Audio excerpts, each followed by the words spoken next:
On the back of Mind the Gaps, and the data's in it that it's about, we learnt that service users wanted, 60% of them anyway, were saying to us, we need someone to talk to, some relationship with, somewhere to go. And particularly someone who's had some of our experiences, please. That's what we really wanted to our service users and some of their carers. On the back of that and some of the other data, we approached the Department of Health. And lo and behold, surprising even for us, we, out of 1,100 applications, 19 were funded, we were one of them. That brings a certain level of pressure with it, but they funded us for 3 years to develop and deliver a peer mentoring and befriending project that would train service users to then work with other service users to tackle the social inclusion issues, or the lack of inclusion, and the social isolation that often those who experience mental health distress also experience, and it gets in the way of recovery. So that's an important piece of work for us. We're about to appoint, we think within 10 days, our volunteer coordinator. We're really optimistic about that. And we're beginning to develop it. It'll be live, we believe, in early autumn. So that's our first, not our first service, but it's a pretty significant bit of service provision that we're able to offer our Chester communities. Second bit of good news about imminent service provision is the partnership that we've been able to develop with our Crossroads colleagues. And 2 of our colleagues are with us, involved with us. Crossroads, as you know, has got a track record of delivering successful social and leisure opportunities for vulnerable adults. They've been doing it for years.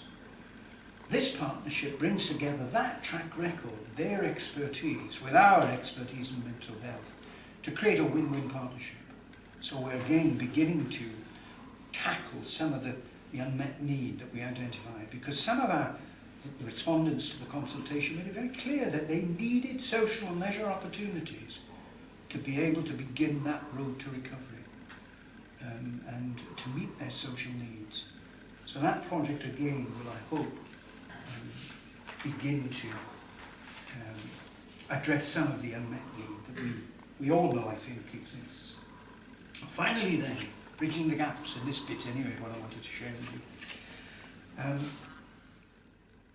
It's the next phase, if you like. It's the next financial year. It's this financial year. It's 2009-10. It's our intention. It's our set of intentions for the financial year. It's about 2 things. It's about continuing to rebuild and strengthen our infrastructure and build our capacity as a mind association. But it's also about beginning to raise our profile and to offer a range of, we hope, small but pretty important new services to the communities of Chester. We got the funding from the Western Cheshire PCT to do this, and it's an opportunity for us to actually show the PCT and our other partners and statutory authorities that we can make a positive difference, and actually we could make a lasting positive difference, of course, if we can turn the short-term funding into long-term funding. And that's one, again, if you feel like our strategic objectives over the year. What the strategy will bring for us, I guess, is an opportunity to promote positive mental health in Cheshire communities, develop a communication and information system and some recognisable and accessible contact points for service users and carers and local people.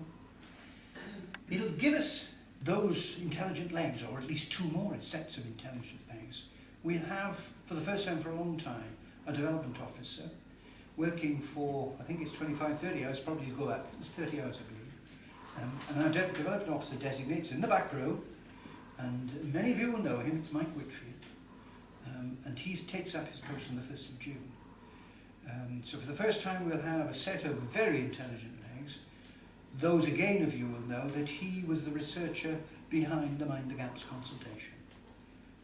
So pretty significant addition to the professional team. Beyond that, we will be able to appoint a 1-day-a-week information officer to begin to think about how we can communicate more effectively with local people, with service users and carers, the media, our partners, whatever in this enterprise. It'll give us a capacity to get feedback from stakeholders to have a consistent and developed dialogue with service users. So it's going to be crucial and enable us to become an intelligent and even more intelligent local mind association.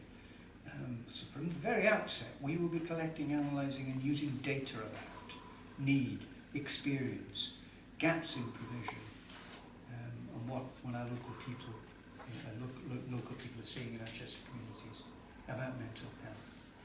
We hope therefore to be able to communicate more effectively with a whole range of stakeholders and to raise our profile. The information service is very interesting as far as I'm concerned. It does feel as if we've got a tiger by the tail, so I'm cautious, quite worried, but these are the elements. We're going to use that worker and a small amount of funding from the PCT to create a range of marketing and information leaflets and packs for service users and local people about mental health issues. We're going to create a website that will be able to support service users. Frightens me to death, that bit, because I don't understand it, but I don't have to. We have people who do, which is wonderful.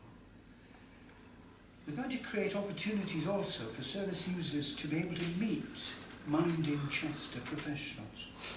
We're going to reach out. We're going to go into communities. We've already been offered by a whole range of community groups access to their community halls, their community centre. Come and talk. People want us to be there, so we're absolutely thrilled about that. So we're going to take the stuff out. It'll be mobile, and that will, I hope it, will be mutually very helpful for everyone concerned. I'm really worried about this bit as well. If you ring our office in Temple Chambers, you know that there's it's manned probably 2 days a week at this minute, but we're going to offer a one-day-a-week helpline, and I'm quite worried about it could be overwhelming, but we're going to try and do it and manage it very carefully.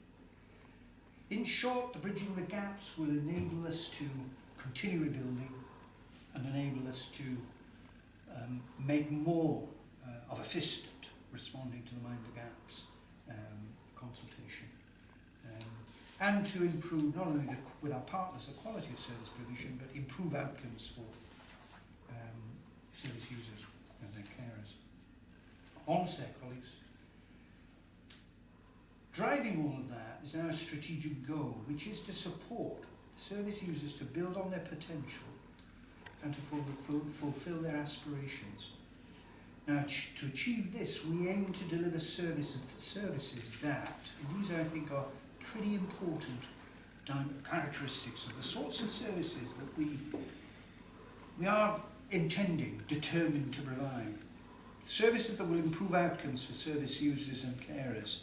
We ain't going to do anything unless we're absolutely convinced that that will happen as a consequence of it.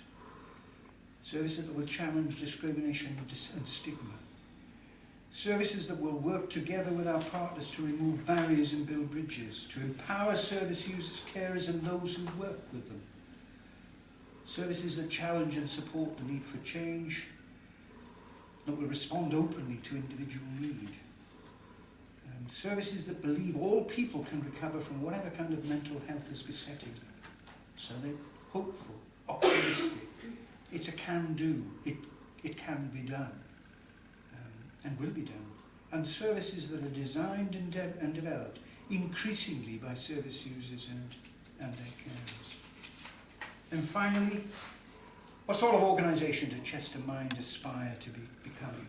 And I think again, discussions, half-day away days, if you have such a thing, on Saturday mornings in the Quaker Meeting House.